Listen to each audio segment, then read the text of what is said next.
Hello history buffs and welcome back to the channel. Today, we're journeying back in time to an era of castles, knights, and kings. That's right, we're diving deep into the Middle Ages.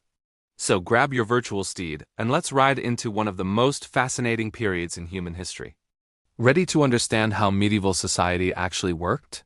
It all boils down to one core concept: the feudal system. Picture it like a giant pyramid. At the very top, you had the king. He owned all the land, but he couldn't manage it all by himself. So he'd grant large chunks of it, called fiefs, to powerful nobles and lords.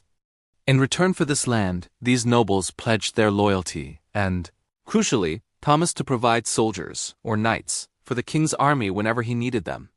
Now, what about the vast majority of people? They were at the bottom of this pyramid. These were the peasants, or serfs. They didn't own the land they lived on. Instead, they worked the land for the Lord. It was a tough life, full of hard labor, but it wasn't a one-way street. In exchange for their work, the Lord offered them something invaluable in such a chaotic time: protection. If invaders or bandits came raiding, the peasants could flee to the safety of the Lord's castle. This system of mutual obligation, land for loyalty and labor for protection, was the bedrock of medieval life. And speaking of protection, what's the first image that pops into your head when you think of the Middle Ages? I bet it's a castle. These weren't just fancy homes. They were incredible feats of engineering and the ultimate symbols of power and defense. With their massive stone walls, moats, and tall towers, castles were the military and administrative hubs of their regions. They were designed to withstand long sieges and protect everyone inside. Of course, you can't talk about castles without mentioning the rock stars of the medieval world, the knights. Clad in shining armor, these elite warriors were the backbone of any medieval army. But being a knight wasn't just about being good with a sword. They were expected to live by a strict moral code, known as the Code of Chivalry. This code emphasized virtues like bravery in battle, loyalty to their lord, honor in all their dealings, and courtesy, especially towards ladies. While the reality didn't always match this romantic ideal, chivalry was the standard they aspired to, shaping the culture of the nobility for centuries.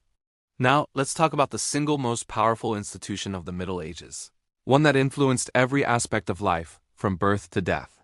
I'm talking about the Catholic Church. In a world of political fragmentation, the Church was a unifying international force. Its authority was immense, often rivaling that of kings and emperors. Popes could excommunicate rulers, effectively cutting them off from the Christian world, which was a devastating blow to their legitimacy. The Church was the center of community life. People attended Mass, celebrated religious festivals, and looked to the clergy for guidance on all matters spiritual and worldly. Moreover, in an age before printing presses, monasteries became the guardians of knowledge. Monks painstakingly copied ancient texts by hand, preserving the literature and science of Greece and Rome that might otherwise have been lost forever. They were the libraries and universities of their time. For most people, however, life was simple and centered on agriculture. The vast majority of the population were farmers, and very few people could read or write. Education was a luxury reserved for the clergy and the very wealthy, but slowly things began to change. As the centuries passed, trade routes reopened, towns and cities started to grow, and a new merchant class began to emerge, challenging the old feudal order. The Middle Ages weren't static, though. They were shaped by massive world-changing events. One of the most significant was the Crusades. Starting in the late 11th century, these were a series of holy wars sanctioned by the Pope, with the primary goal of recapturing the Holy Land from Muslim rule. While their military success was mixed, the Crusades had a profound impact, stimulating trade between Europe and the East and exposing Europeans to new ideas and goods. Then, in the mid-1300s, a catastrophe of unimaginable scale struck: the Black Death. This terrifying plague swept across Europe, wiping out an estimated 1/3 to 1/2 of the entire population.